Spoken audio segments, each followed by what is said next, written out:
자, 현재는 12월 말 체감온도 영하 10도 한파입니다.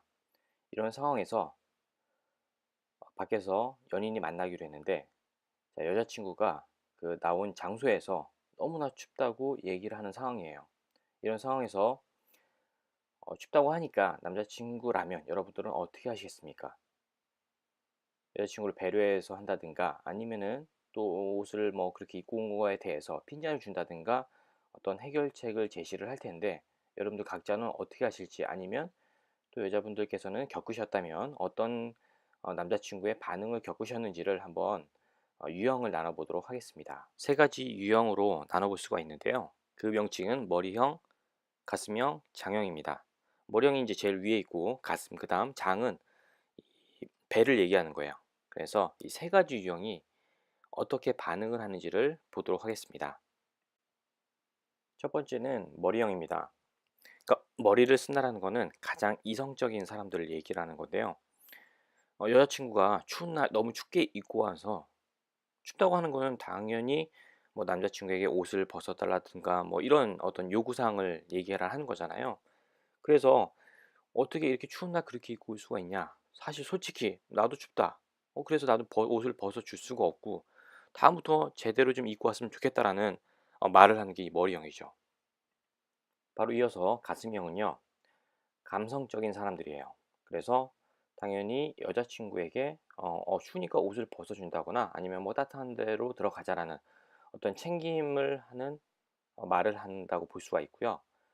상대가 봤을 때는 가슴형이 가장 따뜻하고 또 원하는 반응일 수가 있습니다. 자, 세 번째 장형은 본능적인 사람들입니다. 그래서 본능적이라는 거는 생각이 일단 먼저 앞서지 않고요. 행동이 많이 앞서는 사람들이에요. 자, 여자친구가 춥습니다. 추울 때는 뭘 해야 되겠습니까? 몸을 데워야 되고, 데우려면은 운동을 해야 돼요. 그래서 추우면 뛰자라고 얘기를 하겠죠. 하지만 이제 여자친구는 뭐 옷도 불편하게 입고 왔고 뭐 힐도 신고 있다면은 뛰는 것 자체가 굉장히 상황에 맞지 않은 해결책을 제시를 한 건데 일단 그런 건 보이지 않고 열심히 뛰자라고 하는 어떤 좀 답답한 말을 할 수가 있는 거죠. 자, 이 머리, 가슴, 장형이 도대체 어떤 사람들이길래 이런 판단을 했을까? 좀 더 구체적으로 보도록 하겠습니다. 먼저 머리형은 학구파입니다. 학구파. 생각을 많이 하고 이성적이다 보니까 어떤 원인을 찾게 되고요. 왜 그런지에 대한 궁금증이 많이 있는 사람들이죠. 그리고 미래지향적이라는 거는 이렇게 했을 때 앞으로 어떻게 될 것인가까지도 생각을 한다라는 거예요. 아까 예에서 여자친구가 추운 날 계속 저렇게 옷도 제대로 갖춰 입지 않고 춥다고 한다는 얘기는 이 여자가 앞으로도 계속 이렇게 나오겠구나. 그러니까 어때요? 짜증이 나는 거죠. 한두 번도 아니고 옷을 계속 춥게 입고 겨울이니까 춥지. 근데 이제 그런 어떤 미래적인 부분까지 생각을 하면서 그다음에 하는 말이 이제 훈계가 들어가는 겁니다. "너 맨날 이런 식으로 입고 오지 않냐? 앞으로도 그럴 거 아니고." 뭐 이런 식으로 앞에 것까지도 예상을 하면서 얘기할 가능성이 큽니다. 하지만 가슴형이었던 이 사람들은 관계파예요. 그래서 관계를 되게 중요시하게 생각을 합니다. 그러면 지금 이 상황에서는 추운데 짧게 입고 온 여자친구가 문제라는 생각을 하는 게 아니라 지금 추우니까 그 춥기 때문에 어떻게 되냐 어떤 자기가 어떻게 도와줘야 되는지 이런 관계에 대한 것을 바로 생각을 하고요.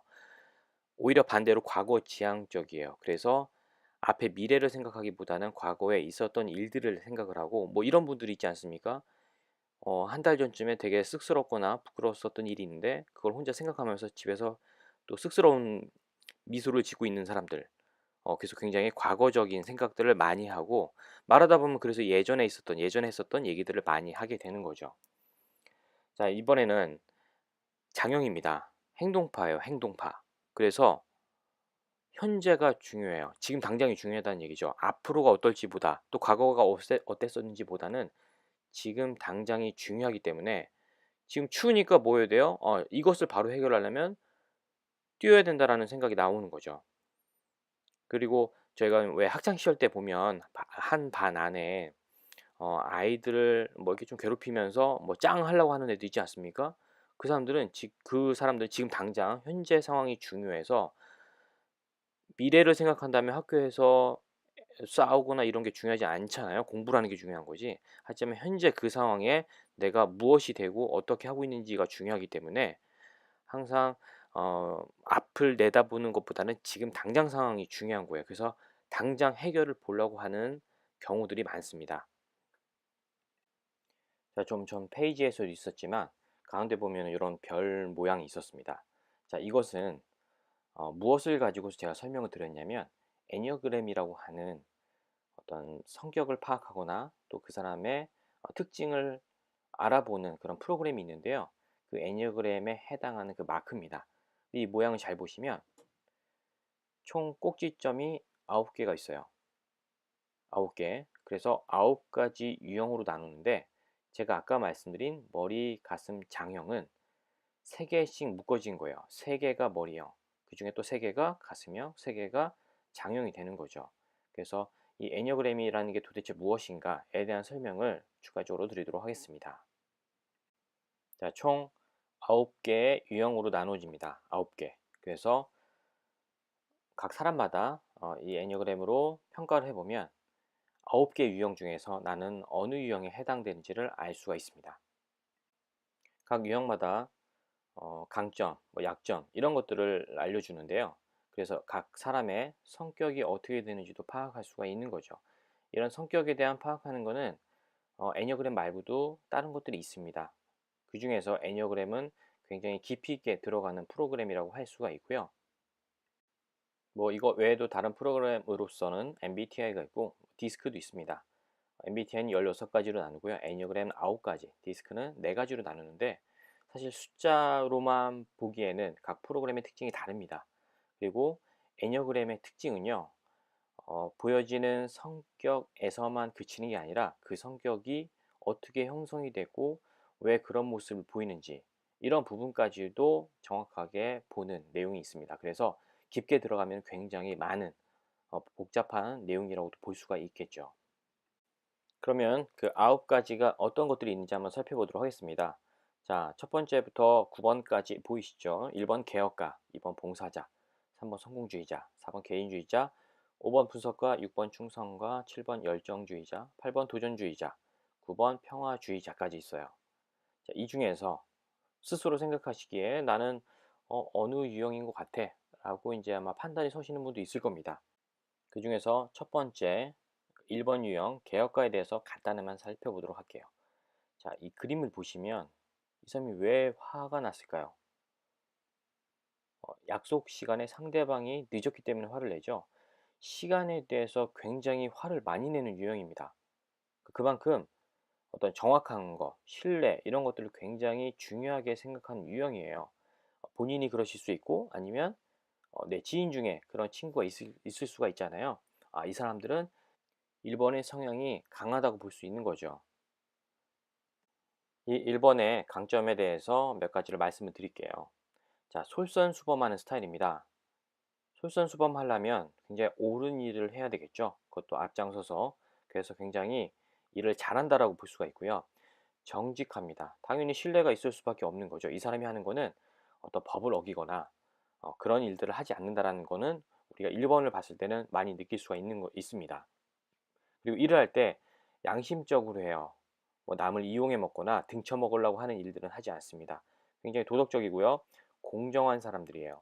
그래서 이런 사람들이 공무원을 했을 때 깨끗한 우리 어떤 세금들을 잘 이용해서 국민들을 위해서 사용하는 그런 공무원이 될 수가 있겠죠.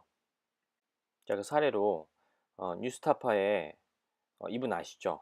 최근에 MBC 사장님이 되셨습니다. 자, 최승호 앵커이신데요.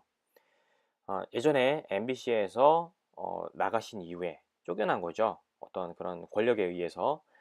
그렇게 된 이후에 뉴스타파에서 굉장히 많은 좋은 보도들을 많이 했습니다. 자, 이런 일본들은 올바른 일을 반드시 해야 한다고 생각을 합니다.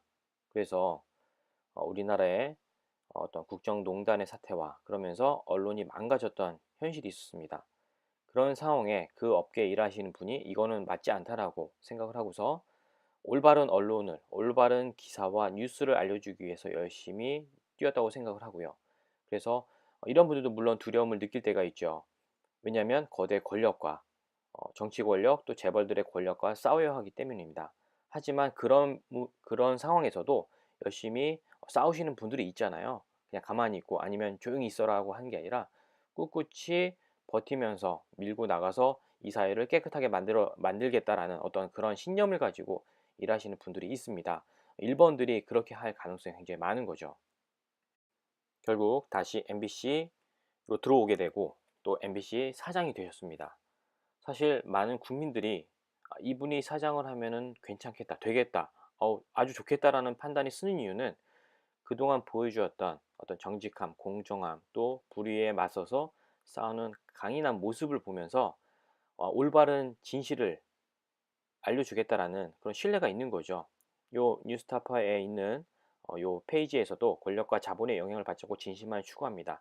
이런 것들이 딱 1번의 원하는 내용이라고 볼 수가 있습니다. 그리고 이런 분이 언론에서 중요한 위치를 차지하는 게 굉장히 중요하죠. 자, 방금 말씀드린 거는 전체 9가지 유형 중에서 간단하게 1번을 말씀드린 겁니다. 1번.